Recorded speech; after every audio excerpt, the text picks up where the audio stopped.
Muy buenas tardes. Reciban la más cordial de las bienvenidas al Coloquio Internacional Repensar Latinoamérica, la educación inclusiva e intercultural en tiempos de pandemia, que tiene como propósito establecer un espacio de análisis, discusión y acuerdos en torno a los estudios recientes sobre la educación inclusiva e intercultural, coadyuvando a los profesionistas en el ramo para que cuenten con mejores instrumentos y métodos para optimizar su desempeño docente y laboral. Con la presencia de docentes, alumnos, profesionistas y todo aquel que sea interesado por la educación inclusiva e intercultural, realizamos este coloquio de forma híbrida, presencial y virtual a través de la plataforma de YouTube y Facebook. Del 1 al 3 de marzo se desarrollarán conferencias magistrales, ponencias y diálogos circulares con participantes nacionales e internacionales. Agradecemos a las instituciones hermanas que se involucraron en esta organización, como el Centro Regional de Formación Docente e Investigación Educativa CRESUR de Comitán, Chiapas, la Universidad Intercultural de Chiapas de San Cristóbal de las Casas, Chiapas, la Escuela Normal de Coatepec, Arinas y la Escuela de Educación Especial del Estado de México. De manera muy especial al Centro de Estudios Latinoamericanos de Educación Inclusiva CELEI, con sede en Santiago de Chile y, por supuesto, como anfitriones a la Escuela Normal de Licenciatura en Educación Física Pedro Reynol Osuna Henning de Tuxtla Gutiérrez. Les recordamos que para esta presentación no hay sesión de preguntas y respuestas. Sin embargo, a través del chat podrán emitir dudas, preguntas o comentarios sobre el tópico, siempre y cuando se realice en el marco del respeto y tolerancia, cuidando el buen uso del lenguaje. A continuación, tengo el agrado de presentar a la doctora Lorena González Otarola, profesional de la educación, especialista en gestión y liderazgo de equipos técnicos y docentes e implementación de planes de mejoramiento educativo, con énfasis en el compromiso por el aprendizaje y la experiencia significativa de todas y todos las y los estudiantes a través de estrategias innovadoras que propendan a la inclusión en el aula diversa. A lo largo de su trayectoria profesional, se ha desempeñado como directora pedagógica, ha asesorado distintos centros educativos, ha participado de proyectos ministeriales y actualmente coordina la Unidad de Mejoramiento Docente de Innovación para la Inclusión Educativa, específicamente Neurodiversidad y Entornos Emergentes de Aprendizaje. Profesora de castellano, magíster en Desarrollo Curricular, especialización en Evaluación para el Aprendizaje y Pedagogía Digital, doctorada en Educación Superior en la línea de Innovación para la Inclusión Educativa. A continuación, apreciaremos la conferencia Hablando de Neurodiversidad, una mirada desde el espacio universitario. Bienvenida, doctora. Adelante. Muchas gracias, maestra Mercedes, por esa presentación. Les aprovecho de saludar a todas y todos quienes se conectan hoy. Y el tema que nos convoca hoy, y agradeciendo por supuesto la invitación que se me ha hecho, es precisamente el habitar la neurodiversidad y una mirada desde el espacio universitario.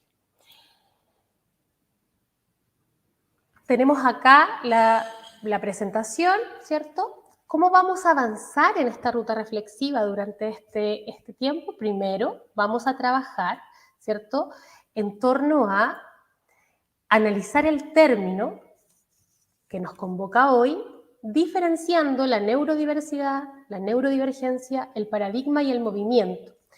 Vamos a compartir con ustedes los resultados de un estudio de percepción respecto de la neurodivergencia que realizamos en la institución, la Universidad Tecnológica Metropolitana, ¿cierto? Y finalmente ver ciertos caminos posibles.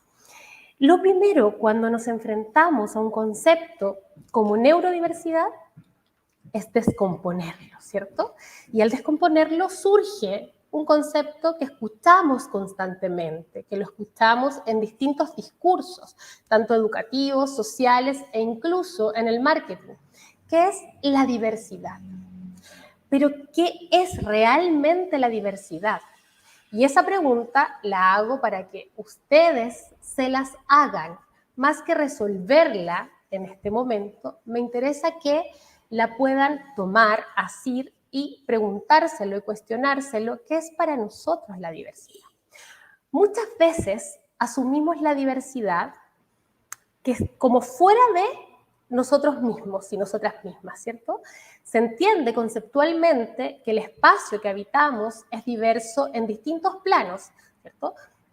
Hay diversidades variadas en distintos discursos, en distintos momentos de nuestra vida. Sin embargo, generalmente, la narrativa de lo otro, de lo distinto, de lo que está fuera de mí, se concibe como algo ajeno, y eso ajeno se traduce en diverso. Así, muchas veces, la conceptualización de la diversidad queda fuera de nosotros mismos, como una categoría que va a abarcar a otros sujetos distintos a mí. Y desde ahí comienza la dificultad de poder generar una conceptualización correcta en torno a la diversidad y, por supuesto, aún más al tema que nos convoca hoy, que es la neurodiversidad. Entonces, cuando nos preguntamos qué es la diversidad, nos preguntamos también qué hay detrás de la palabra diversidad, cuando la digo, cuando la comunico. Y muchas veces detrás de esa palabra diversidad existe, por ejemplo, estereotipos. Estereotipos cuando yo no conozco a alguien, ¿cierto? Y me figuro una realidad acerca de ese otro, de esa persona ajena a mí. Y bajo esas características aparentes construyo, ¿cierto?, una identidad que desconozco, pero presumo. Y esa presunción me hace generar ciertos estereotipos y con ello generar ciertas creencias en torno a esta persona que desconozco. Por otra parte, también atraviesa nuestro discurso de diversidad algunos de los sesgos cognitivos existentes. Uno de ellos, el sesgo de similaridad, aquel que asume como riesgoso o peligroso aquello que es distinto a mí. ¿Eh? Y sentir más tranquilidad, mayor armonía, cuando estoy cerca de personas o de elementos que son cercanos a mí. Lo anterior genera un rechazo por lo distinto, ¿no? Y eso se contradice con la palabra diversidad y la atención hacia ella. ¿Qué es lo que genera esta dinámica? Genera ver al otro de manera deficiente, describir al otro a través de lo que le falta para estar entero o para ser completamente igual a mí. Desde ahí se construyen, ¿cierto?, discursos homogeneizantes. ¿A qué me refiero con esto? Me refiero a que las categorías binomiales de lo normal y lo anormal son categorías también sociales y políticas que surgen y emanan a propósito precisamente de esta manera de mirar al otro distinto de mí desde lo que le falta, ¿cierto?, desde la manera deficiente. Y esos discursos homogeneizantes se construyen para establecer quiénes están dentro de la normalidad y quiénes no. Así la norma va separando y disgregando y nos hace mirar la diversidad desde orillas distintas. Por supuesto, este discurso homogeneizante, capacitista muchas veces, lo que hace es invitar a la patologización. Y hay una suerte, ¿cierto?, de un torbellino de patologizaciones en la actualidad, donde emana mucho ese discurso de la patología, del trastorno. ¿Por qué? Porque precisamente se construyó sobre la base de estos discursos homogeneizantes que ven al otro de manera deficiente. Este entendimiento y esta primera dificultad para poder enfrentar, para poder acercarnos al concepto de diversidad y al concepto de neurodiversidad, es la primera gran dificultad que nos encontramos y que tiene que ver con una mirada, con un enfoque, es decir, con un paradigma. Para poder avanzar y romper estas barreras, lo que hay que hacer es trascender a un nuevo paradigma que nos invite a mirar con otros ojos esas diferencias, esas diversidades.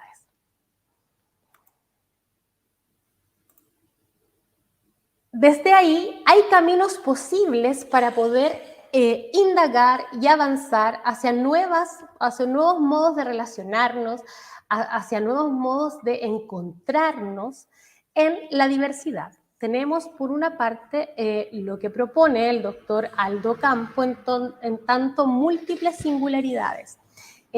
Habitar espacios de complejos y persistentes devenires de singularidades. Es decir, quienes estamos hoy acá, en esta presentación, representamos esas múltiples singularidades. Somos distintos múltiplemente y también internamente vamos a presentar ciertas singularidades, como también lo presenta Carlos Escliar cuando habla de la ética de la singularidad, trabajar desde ahí, trabajar de quién es esa otra persona. Formas y miradas que van alcanzando un discurso más cercano a la mirada de la alteridad, de encontrar al otro, ¿cierto? De mirarlo y respetarlo en lo que es. Desde ahí, desde esa manera de relacionarnos, fuera de la patologización, fuera del discurso homogeneizante, fuera de la norma establecida, podemos encontrarnos en esas múltiples singularidades, podemos encontrarnos en esa ética de la singularidad. Y es desde este prisma que vamos a enfocar la presentación de hoy para poder alcanzar, abarcar el término de neurodiversidad y compartir con ustedes lo que estamos haciendo en la Universidad Tecnológica Metropolitana de Chile. Entonces, para poder entender de alguna manera de dónde surge este nuevo paradigma, este paradigma de la neurodiversidad, es importante traer a colación los modelos que están orientados a entender la discapacidad. En primer lugar, tenemos el modelo médico hegemónico rehabilitador, el cual, ¿cierto?, se centra en el campo de la medicina, se enfoca en las limitaciones, los déficits, lo que está mal, ese es el foco, recuperar, reponer, mejorar aquello que no está bien. Por ende, es un paradigma que tiene una norma muy clara y establecida. Se orienta en el diagnóstico del problema que tiene la persona y se orienta, ¿cierto?, a modificar lo que está mal en la persona. La idea de recuperación, de mejora, ¿no? En cambio, cuando avanzamos, y este es un paso gigante en torno a la concepción, ¿cierto?, al modelo social, podemos encontrar que el modelo social se centra en distintos ámbitos, ya no solamente en el campo de la medicina, se apertura a distintos ámbitos. ¿Por qué? Porque acá lo fundamental son las personas, y las personas desde su dimensión integral. Se enfoca en el principio de que las personas son sujetos de derecho, es decir, sí, somos diversos, somos distintos, habitamos un mundo diverso. El ecosistema, ¿cierto?, natural ya nos enseñó que hay una diversidad. Sin embargo, somos iguales en derecho. Y es ahí donde hay que poner el foco de trabajo. No en recuperar, no en mejorar, ¿cierto?, y modificar aquellas conductas o situaciones que nos parecen fuera de la norma, sino cuidar que todas y todos gocemos de los mismos derechos. Entonces, también se orienta a comprender las barreras y dificultades que se encuentran en el contexto, es decir, la dificultad está en el contexto y es ahí donde tenemos que poner el foco. Por eso se va a focalizar en eliminar esas barreras. Y desde este modelo social podemos considerar que surge uno de los primeros antecedentes para el paradigma de la neurodiversidad, que precisamente se acoge y se aloja desde ahí, estableciendo esta mirada, donde el foco no está en la persona y su dificultad, ¿cierto? Y la orientación a la normalidad y al discurso homogeneizante, ¿cierto? Sino que en superar las barreras. Esto toma mayor realce cuando lo trasladamos al dominio de la educación, siendo nuestra primera labor, nuestra primera misión, evidentemente superar y trascender esas barreras que impiden que todas y todos logren aprender. Desde ahí tenemos estos dos conceptos que se alzan con mucha fuerza y cada vez con mayor fuerza, que son el paradigma de la neurodiversidad y el movimiento por la neurodiversidad. Dos conceptos que son distintos, pero que se hermanan en algunos momentos, y por eso me parece fundamental visibilizarlos, me parece fundamental mencionarlos, traerlos a colación hoy y diferenciarlos también. Cuando hablamos de paradigma de la neurodiversidad, vamos a entender esto como una perspectiva específica sobre la neurodiversidad, un enfoque, una manera de mirar, ¿ya? Por otro lado, dentro del paradigma de la neurodiversidad, va a defenderse una idea profunda, la idea de que no hay un tipo solo de cerebro o mente normal o saludable. Esta construcción, ¿cierto? De alguna manera, también es una construcción social y cultural, es una ficción culturalmente construida, ¿ya?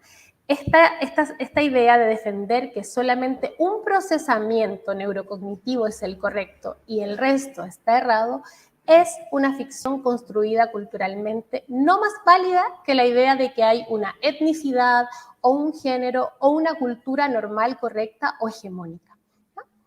Por otra parte, la neurodiversidad, ¿cierto?, es una condición o básicamente respeta y responde a la riqueza de la diversidad humana en general.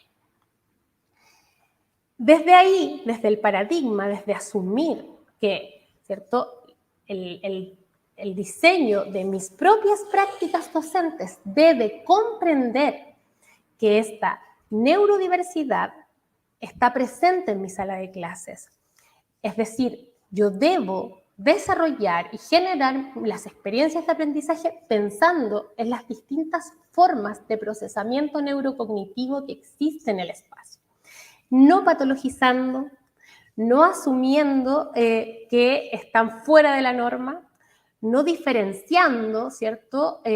Tampoco infantilizando, sino que entendiendo que mi responsabilidad como educadora, como educador, significa diseñar experiencias de aprendizaje para todas y todos. Y ese para todas y todos incluye tanto personas con procesamiento neurotípico como también personas con procesamiento neurodivergente. En ese sentido, el paradigma de la neurodiversidad releva lo valioso que es lo que es la neurodiversidad para la sociedad en su conjunto. Por otra parte, el movimiento por la neurodiversidad es un movimiento de justicia social, ¿no?, que busca derechos civiles, igualdad, respeto y plena inclusión social para los neurodivergentes. Busca ser inclusivo de todas las neurominorías, no solo de los autistas. Surge, si bien, y comienza el movimiento con un movimiento autista, sin embargo, abarca todas las neurodivergencias existentes, ¿cierto? Y parte desde el concepto de la justicia social, desde el activismo propio. También asume que la neurodiversidad, cuando es aceptada, actúa como una fuente de potencial creativo. También, al igual que el paradigma, asume esta como una forma de gran valor y riqueza humana. Cuando nos enfrentamos a estos dos términos, es importante hacer la diferenciación porque cuando construimos teorías pedagógicas o bien establecemos estrategias pedagógicas para trabajar en nuestra sala de clases, lo hacemos sobre la base del paradigma de la neurodiversidad, de una manera de mirar, de un enfoque, desde una perspectiva. Y es ese concepto, ¿cierto? Esa mirada de ese paradigma es el que, donde quiero poner el acento para poder darle continuidad a esta presentación. Entonces, primero, si vamos a adoptar este paradigma de la neurodiversidad, una manera de mirar, de trascender, de avanzar, ¿cierto? A los discursos hegemónicos y patologizantes y normalizadores, ¿cierto? Trascendiendo eso a través de la neurodiversidad. Primero es entender qué es la diversidad de los cerebros y mentes humanas, un hecho que es objetivo, ¿no? Es un hecho que no puede ser desmentido, existe una diversidad, ¿cierto? También hace relación con la infinita variación en el funcionamiento neurocognitivo dentro de nuestra especie. Es un hecho biológico y acá es algo muy importante porque la conceptualización es la representación del mundo también. Y en ese sentido, el cuidado de la terminología que utilizamos es muy importante. Frente a eso, entender que la neurodiversidad, ¿cierto?, no es un rasgo que un individuo posea. Por ende, no es correcto decir que una persona autista es neurodiverso, porque la neurodiversidad se da en una colectividad, es un rasgo poseído por un grupo. Todas y todos, neurotípicos y neurodivergentes, habitamos la neurodiversidad. Cuando se habla, ¿cierto?, de una persona que diverge del procesamiento neurotípico, nosotros estamos hablando de una persona neurodivergente.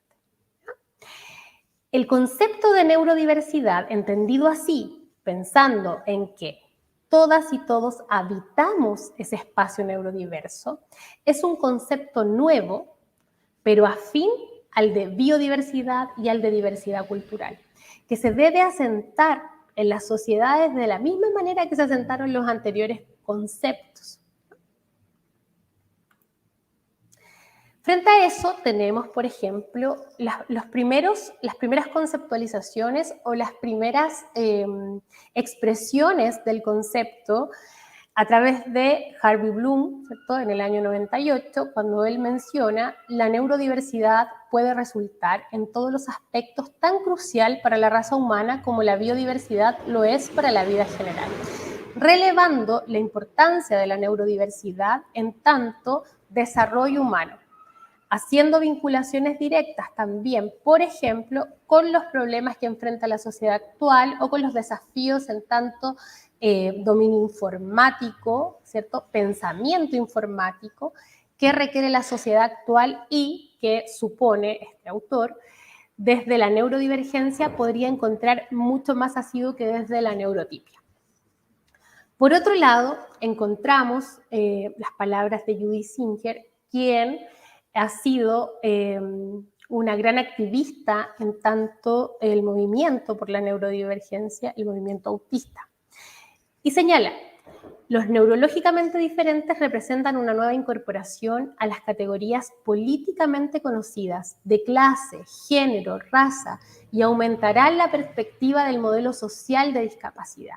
Permite trascender esa perspectiva del modelo social de discapacidad que vimos anteriormente, e incorpora nuevas categorías, ¿cierto? Y como lo menciona claramente, son categorías políticas, ¿ya?, que muchas veces categorizan a los seres humanos, a las personas, ¿cierto?, en diferenciaciones como de clase, género, raza, y en el fondo lo que nos puede permitir asumir esa diversidad es ampliar también nuestra perspectiva en torno a las diferencias. Tenemos también al doctor Baron Cohen, quien en el 2017 afirmó al referirse a la neurodiversidad que no se puede decir que existe un cerebro normal.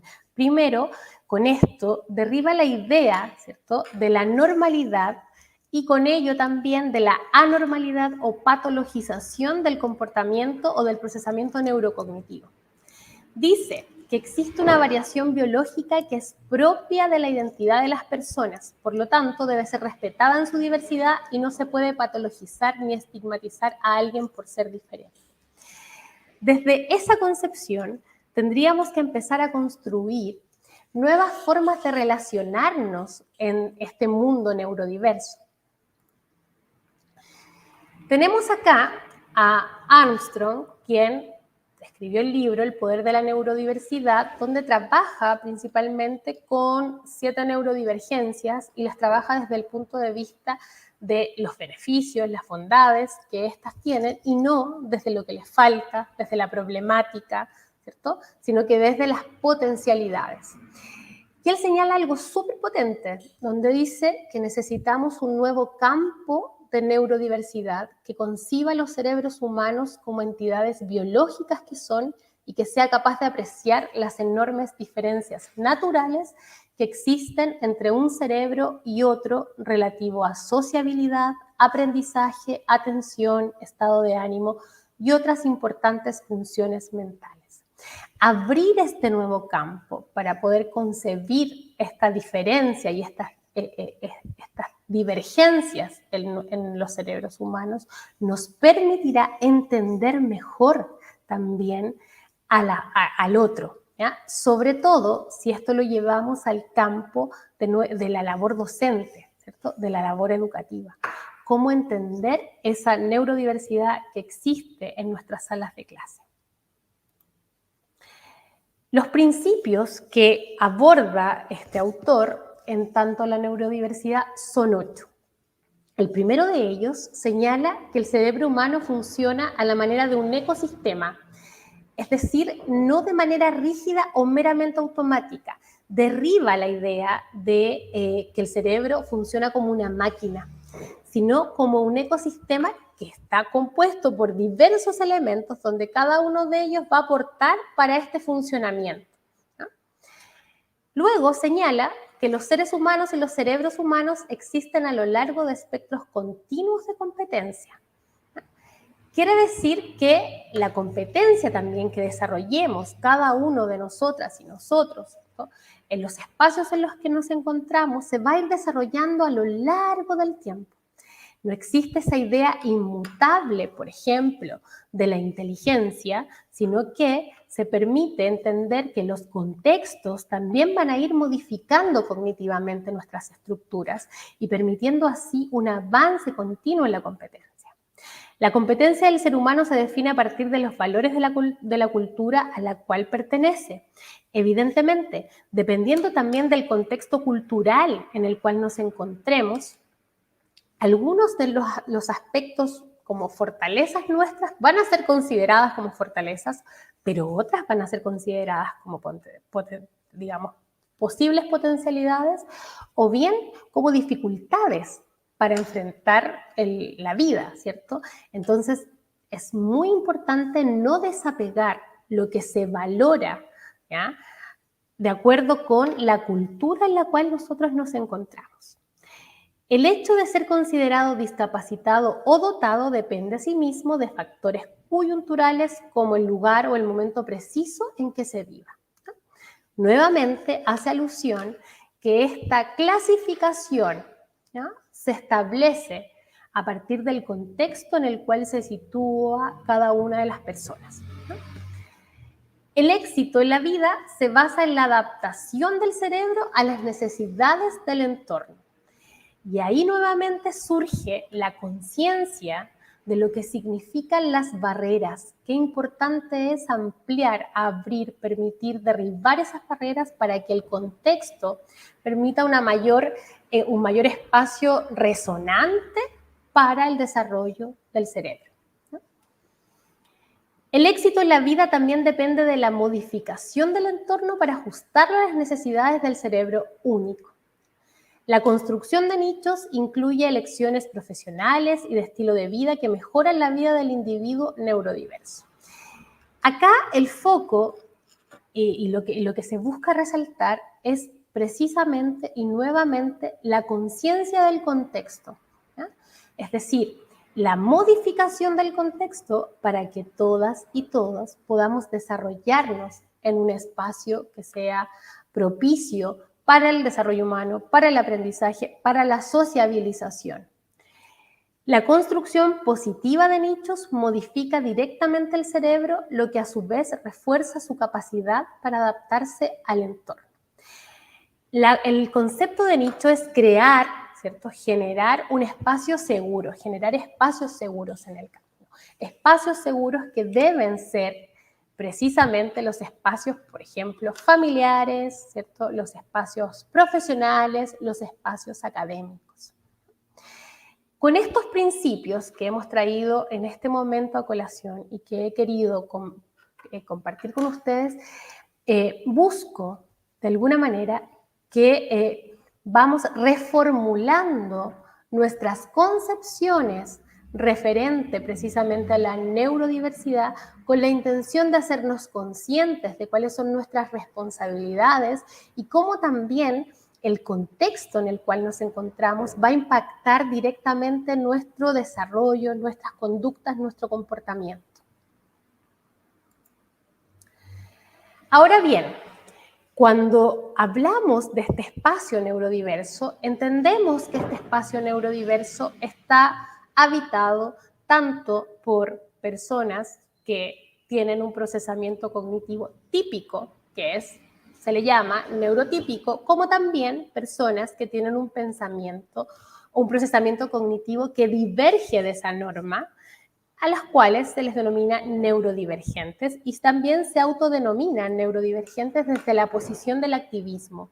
¿Por qué resulta importante, si bien trabajar con el paraguas del concepto de la neurodiversidad, no dejar de visibilizar quienes habitan ese espacio de neurodiversidad? Porque efectivamente estas dos personas que habitan la neurodiversidad, cuando hablamos de los neurotípicos, las neurotípicas y lo neurodivergente, también hay un ejercicio de poder y de supremacía. Las prácticas docentes están pensadas y desarrolladas para procesamientos neurotípicos. Las relaciones e interacciones sociales también. Por ende, tenemos que empezar a modificar y pensar en los diseños, en nuestras propias relaciones humanas, entendiendo que ese espacio está habitado tanto por neurotípicos como por neurodivergentes. Desde ahí, Nick Walker, quien es un activista, tiene una amplia trayectoria en torno a la temática, señala que neurodivergente, algunas veces abreviado como ND, significa tener un cerebro que funciona en maneras que divergen significativamente de los estándares sociales de normalidad. Y nuevamente volvemos a utilizar esta normalidad, entre comillas, que fue lo que comenzó el discurso, ¿cierto?, de esta presentación, en torno a que esa categoría de lo normal y lo anormal hace precisamente que se generen estas distancias y estos ejercicios de poder sobre el concepto de normalidad, ¿ya? Se patologice, por ejemplo, aquello que no es normal. Frente a esta mirada, a esta nueva conceptualización, esta manera de poder abarcar y abordar el tema de la neurodiversidad, desde la Universidad Tecnológica Metropolitana nos surgió en el núcleo de investigación respecto de neurodivergencias la interrogante profunda de conocer cuál es la percepción de la neurodivergencia en nuestra institución, brindada por dos actores claves, docentes y estudiantes. ¿Por qué nos pareció fundamental establecer esta categoría de percepción?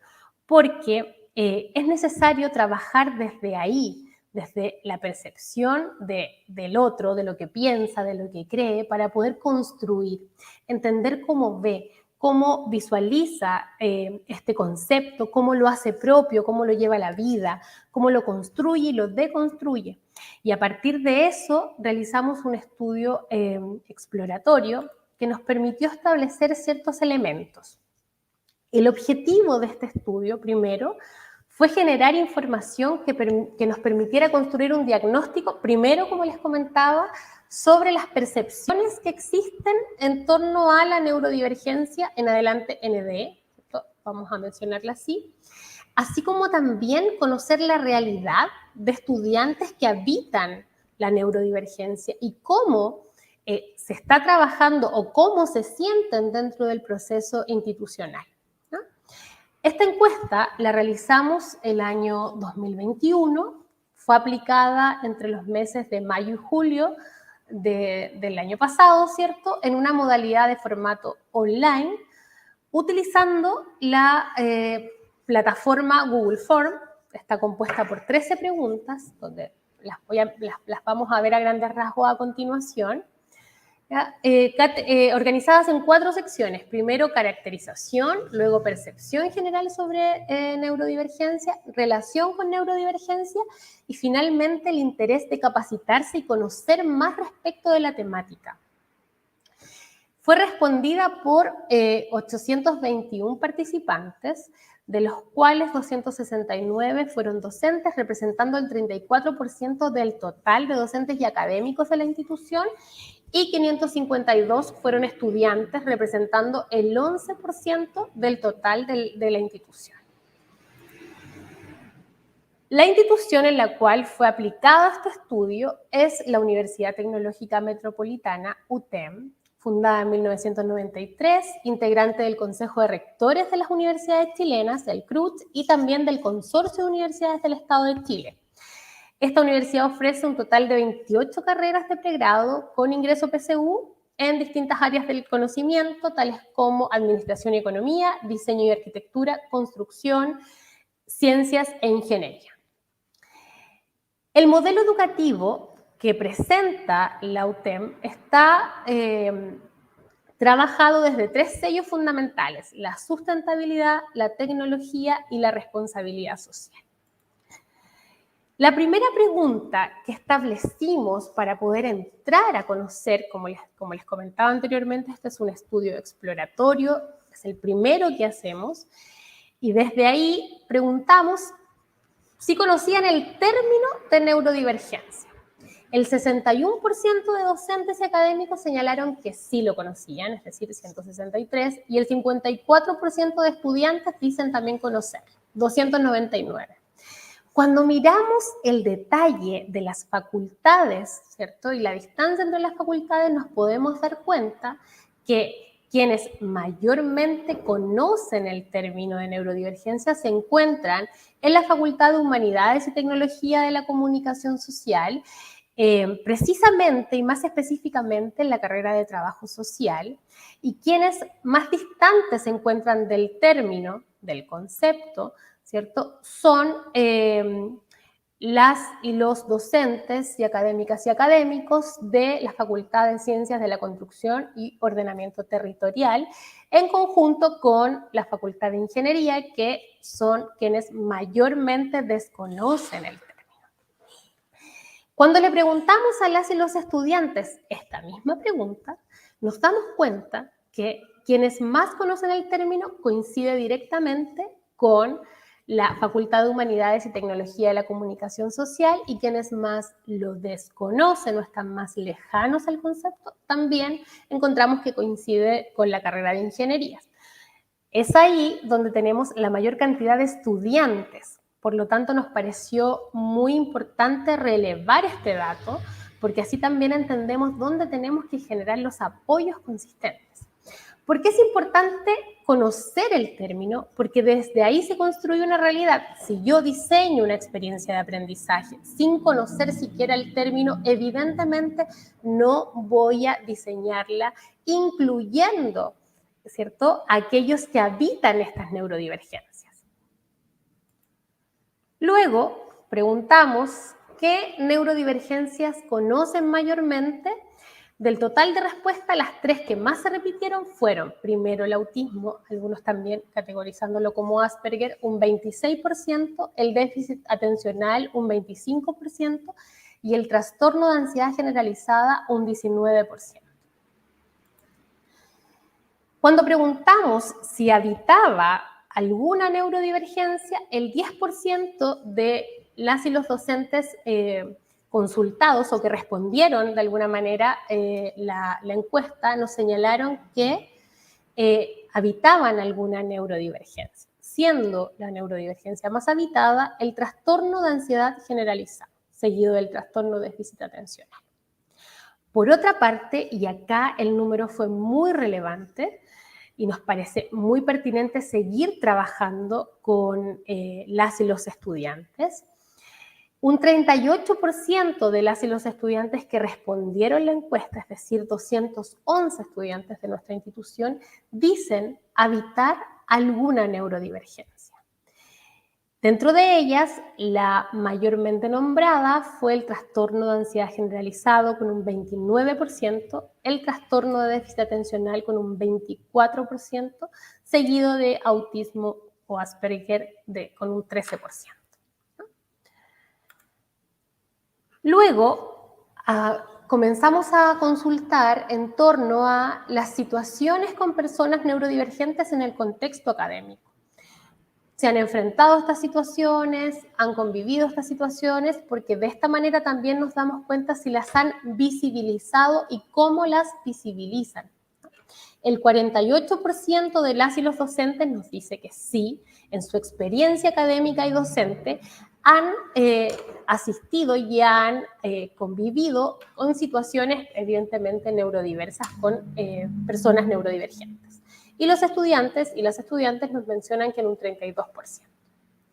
Si vemos acá el número mayor de personas que docentes y académicos y académicas que han enfrentado situaciones en contexto académico con estudiantes neurodivergentes, son precisamente quienes ya conocen más el término, lo tienen interiorizado, por ende lo pueden identificar mucho mejor.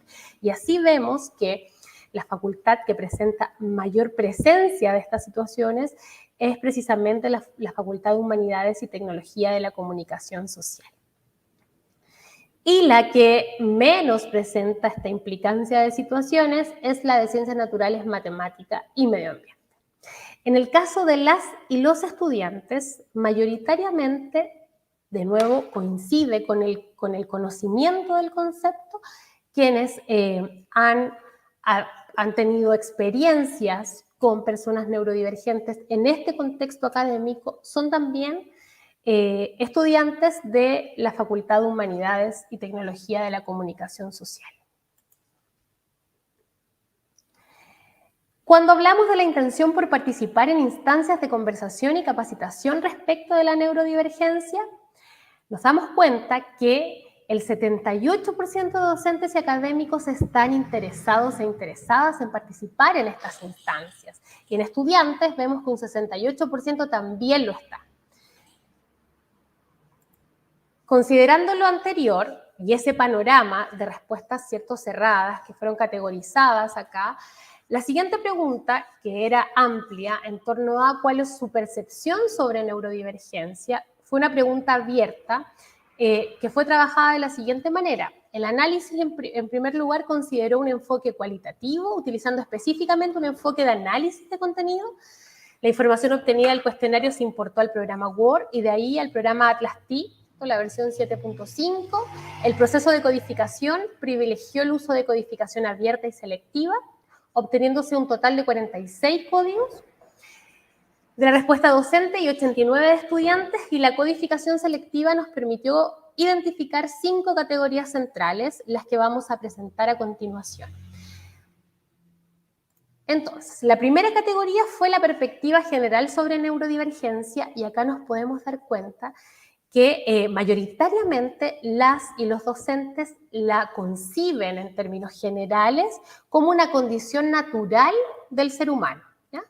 Como una categoría social también. O sea, lo trabajan desde el ámbito biológico y social, considerando que es una categoría normal e incluso señalando que el mismo término en sí mismo, ¿cierto?, es una manera biologizante, y por ende cientificista de legitimar una cuestión que deberá estar previamente aceptada, que es la diversidad de las capacidades, comportamientos, actitudes. Por otra parte, las y los estudiantes la conciben desde la mirada del desconocimiento, la discriminación, consideran que habitualmente existe un gran desconocimiento respecto del tema, que hay discriminación sobre las personas neurodivergentes, Particularmente las y los estudiantes consideran que los neurodivergentes en general son infantilizados y discriminados en distintos ámbitos, incluyendo el académico. Y aquí hay que poner mucha atención, porque también somos nosotras y nosotros, educadores académicos, docentes, quienes estamos impulsando ese comportamiento. Ser muy cuidadosos con las formas, con las maneras, con las categorías que implementamos en nuestra sala de clases. Por otro lado, y la segunda categoría fue la conceptualización de la neurodivergencia. ¿Qué observamos acá? Mayoritariamente, las y los estudiantes señalan que es una manera distinta de percibir la realidad, comportarse o aprender. En el caso de docentes y académicos, lo asimilan mucho más a la idea de trastorno. Entonces, lo asimilan a la idea de trastornos ligados al comportamiento, al ámbito cognitivo o al ámbito psicológico. Y en el caso de los estudiantes, con menor fuerza que el primero, ¿cierto? Que la idea de una forma distinta de concebir la realidad también es concebido desde la idea de discapacidad, desde la idea de enfermedad. ¿Cuáles son las dificultades asociadas a la AND? Que está en la tercera categoría que pudimos obtener del estudio. Primero, se señalan dificultades sociales y académicas, se reconocen, ¿ya? Es una clase de enfermedad la cual dificulta ciertos factores de una persona, tanto como la sociabilidad o la concentración, pero esto no las hace ser menos que los demás. Esto es un constructo de estudiante frente a estas dificultades que presentan las personas neurodivergentes. Por otro lado, también se considera, tanto docentes como estudiantes, consideran las dificultades asociadas a la AND en las barreras del contexto, ¿cierto? En las barreras del contexto, en tanto el desconocimiento y la falta de empatía. Hay mucho desconocimiento respecto del tema, lo observamos desde el comienzo cuando se construye la idea de lo que es neurodivergencia, o bien si conozco o no conozco el término, y desde ahí, evidentemente, desde ese desconocimiento hay falta de empatía, falta de adaptación de las instituciones y el entorno.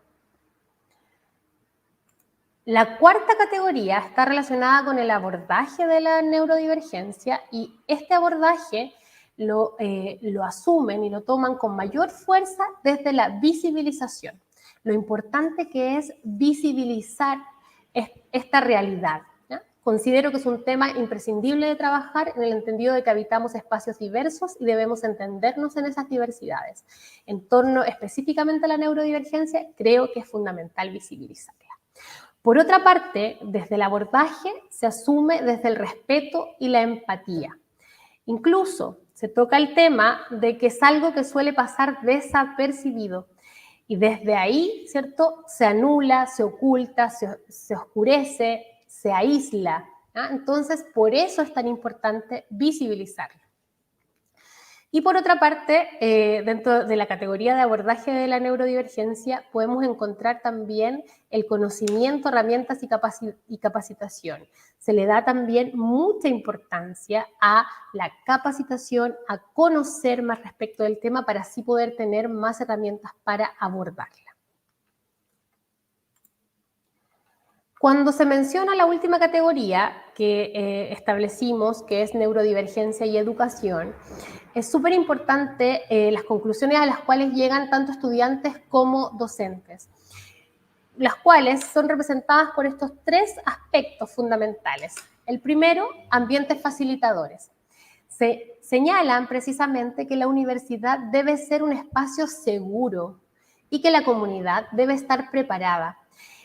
Es muy importante relevar esta necesidad, sobre todo en los espacios universitarios, ¿ya?, que pueden estar menos permeados por la idea del respeto de la diversidad, del entendimiento de la diversidad.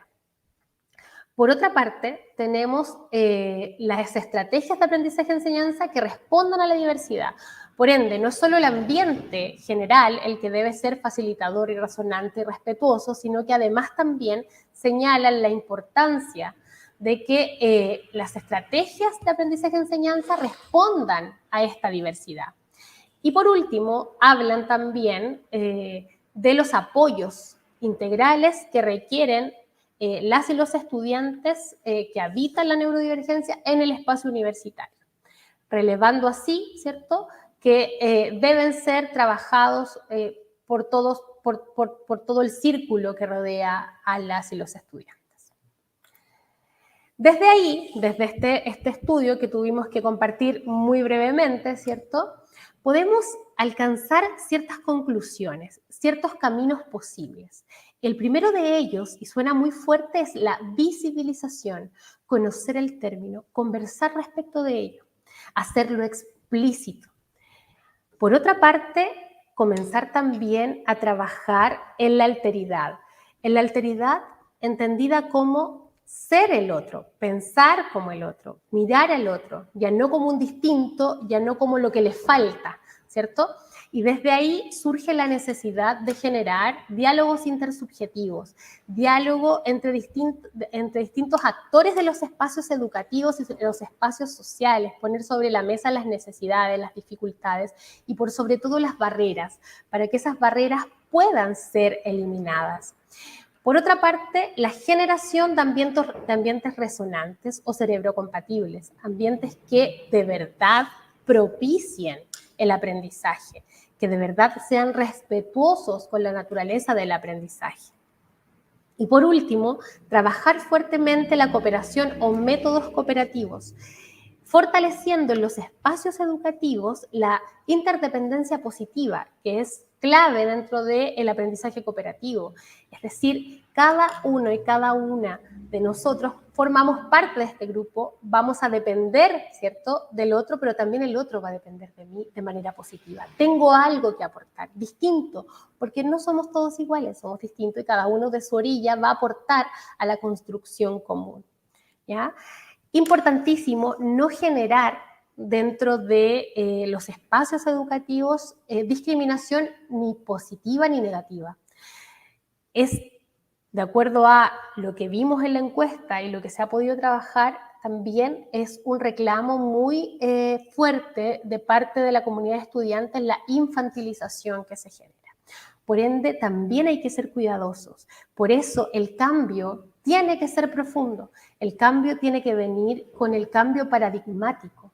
Entender que esas diferencias, que esas divergencias son parte de la diversidad, son componentes esenciales de este ecosistema y que, por ende, no puedo tener un trato diferenciado, un trato distinto, sino que todas mis prácticas tienen que estar pensadas en el respeto por esas diferencias, ¿ya?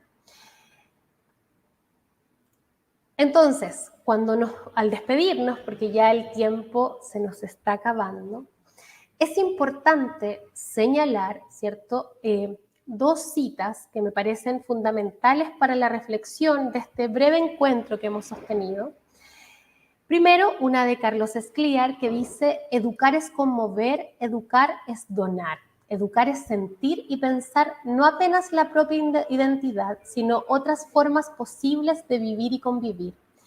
Si ello no ocurriera, en las escuelas probablemente el desierto, el páramo, la sequía ocuparían todo el paisaje de los tiempos por venir. Qué importante es impactar, qué importante entender desde nuestra labor educativa, ¿cierto?, la responsabilidad que tenemos de generar espacios donde respetemos a todas y todos, no solo desde el discurso, porque el discurso aguanta mucho, sino que más bien desde la movilización, desde la construcción de todas nuestras prácticas educativas y también de nuestras prácticas sociales. Y tenemos también otra cita muy importante, ¿cierto?, del gran Humberto Maturana: solo en el mutuo respeto es posible la colaboración y eso requiere escuchar, tiempo para estar y ver el mundo del otro. Qué importante es darnos ese tiempo y ese espacio a mirar al otro, que es distinto, que es diferente, ¿no? En ese sentido, la invitación que hoy les hago, ¿cierto?, a partir de esta presentación, tiene que ver precisamente a que nos cuestionemos esa primera pregunta que planteamos, esa primera pregunta que tenía que ver con qué es diversidad, pero ya no qué es diversidad desde el eslogan, qué es diversidad desde lo que yo creo que es diversidad, sino que es diversidad desde lo que yo siento que es diversidad, desde cómo yo vivo la diversidad, cómo la construyo, cómo la argumento, cómo la llevo a cabo en mis labores profesionales, en mis labores sociales. Porque en el fondo, a partir del entendimiento de la neurodiversidad, como lo planteamos acá, como lo buscamos plantear, como un relato de los discursos de poder, se puede configurar una nueva propuesta conceptual vinculada a las posibilidades de existencia de la alteridad. A través del concepto de neurodivergencia, la idea es hacer patente la necesidad de crear nuevos modos relacionales que permitan la existencia de pluralidades, ¿no? Desde lógicas horizontales, acogedoras y cooperativas, porque ese debe ser el espacio educativo. Entendiendo a estos espacios educativos como los principales escenarios sociales que deben oponerse, y esto es súper importante, oponerse a todo discurso de normalidad que segregue y excluya, y que contrariamente tienden a reproducir normas de convivencia, enseñanza y aprendizaje basado en el entendimiento de la inclusión como la anulación de la diferencia a través de prácticas impositivas, coercitivas y patologizantes. Es por eso que la invitación es precisamente a fraccionar ese discurso y avanzar, porque otros modos de relacionarnos son posibles. Muchas gracias. Muchas gracias. Gracias, doctora. A continuación, para finalizar esta presentación, me permitiré leer un resumen sobre la conferencia de la neurodiversidad, vista desde un espacio desde la universidad. Pues el tema de neurodiversidad, un tema bastante complejo en nuestros tiempos, porque se viene manejando, como usted bien lo dijo, doctora, estas cuestiones de que quiénes son normales, quiénes no son normales, vista desde unas patologías, como decíamos, lo deficiente que puede ser el cerebro de una persona a otra persona. Y estamos hablando no precisamente de padecimientos como usted mencionaba, que es el autismo, uno de estas especialidades en cuanto se hace el desarrollo o el estudio de la neurodiversidad, sino también en cuestiones como nosotros seres humanos que estamos catalogados en este ámbito o en esta situación de que estamos normalmente capacitados para desarrollar todas las competencias, todas las capacidades cognitivas, funcionales, psicológicas, emocionales, pero en esta situación en que estamos viviendo precisamente, que hablamos acerca de la inclusión en los tiempos de pandemia, han surgido demasiadas enfermedades a nivel neuronal y en un caso en estos ha sido muy marcado lo que es la ansiedad. La ansiedad está por el encierro en el cual se vivió y siempre estamos catalogando que está enferma la persona, que no está capacitado para poder desenvolverse o volver a formar parte de la sociedad. Y este término de neurodiversidad nos viene a abrir los ojos precisamente para estar conscientes de que cada uno tiene capacidades, pero al mismo tiempo tiene sus limitaciones para desarrollar, desenvolverse, pero no por eso enmarcarlo o encuadrarlo en que no está normalmente funcional a nivel neuronal.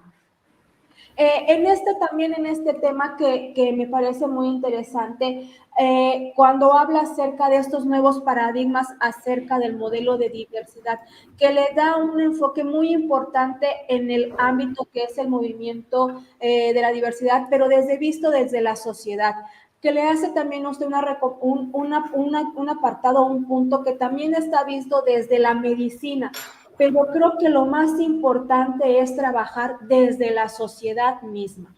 Nosotros mismos nos etiquetamos, nosotros mismos nos estereotipamos en cuanto a estos modelos que existen últimamente de estas sociedades en las cuales nos encuadramos sin el respeto, sin la tolerancia, sin la empatía, sin trabajar, como bien lo dice, en estas estrategias, nuevos modelos estratégicos desde los espacios como son las escuelas, las instituciones docentes, desde las universidades, llevar más a cabo y hacer más común en nuestro andar diario estos términos tan importantes que nos va a hacer un poquito más humanos, que esa es la capacidad que hemos estado perdiendo, ¿no? La humanidad se ha estado perdiendo precisamente por las etiquetas en las que nos hacen decir, es que tú aquí no cuadras, en este círculo social al cual tú no perteneces, no puedes estar porque no cuentas con las características en las cuales está más enmarcado. No estás acá, tienes que estar en un cierto grupo social para poder que sea de acuerdo a tus condiciones, como usted bien decía, sociales, culturales, étnicas, profesionales, económicas, para que puedas formar parte. Entonces, creo que es muy interesante, muy importante empezar a manejar este término de diversidad desde nuestros espacios como docentes, trabajarlo con nuestros alumnos y especialmente con nuestros alumnos que están encaminados en el desarrollo y el aprendizaje de nuestros futuros profesionales o futuros adolescentes, que son nuestros niños. Empezar a trabajar precisamente de esto y hacerlos conciencia de que por tener alguna limitación en los diferentes ámbitos no lo hace diferente a ninguna otra persona. Siempre estar enmarcados, como bien lo dijo usted al final, sobre el respeto que se debe de tener a esta diversidad, que es la que nos hace ser una sociedad en cada uno de los países, en cada uno de nuestros estados, hasta dentro de nuestro mismo ciclo familiar, somos diferentes y debemos de aceptarnos, respetarnos y sobre todo trabajar en esta manera de poder incluir, que es este es el término de nuestro coloquio, esta inclusión de incluir precisamente a todas las personas en todos los ámbitos que una sociedad demanda. Y nuevamente, doctora, muchísimas gracias por su participación en este coloquio, que siempre es muy importante tener estas nuevas experiencias, adquirir estos nuevos conocimientos. Aprendemos muchísimo de ustedes y desde otras perspectivas que están trabajando fuera de nuestro país, conocer qué es lo que se está haciendo en otros países acerca sobre el término o el tema de la inclusión. Muchísimas gracias, doctora, y bienvenida. Muchas gracias a ustedes. Estuvo aquí con nosotros. Agradecemos a todos quienes nos han seguido en esta plataforma y a quienes han colaborado con el coloquio internacional Repensar Latinoamérica, la educación inclusiva e intercultural en tiempos de pandemia. Muchas gracias a todas y a todos. Que tengan una excelente tarde. Muchas felicidades, doctora. Gracias. Muchas gracias. Adiós, que estén muy bien. Gracias, igualmente. Muchas bendiciones.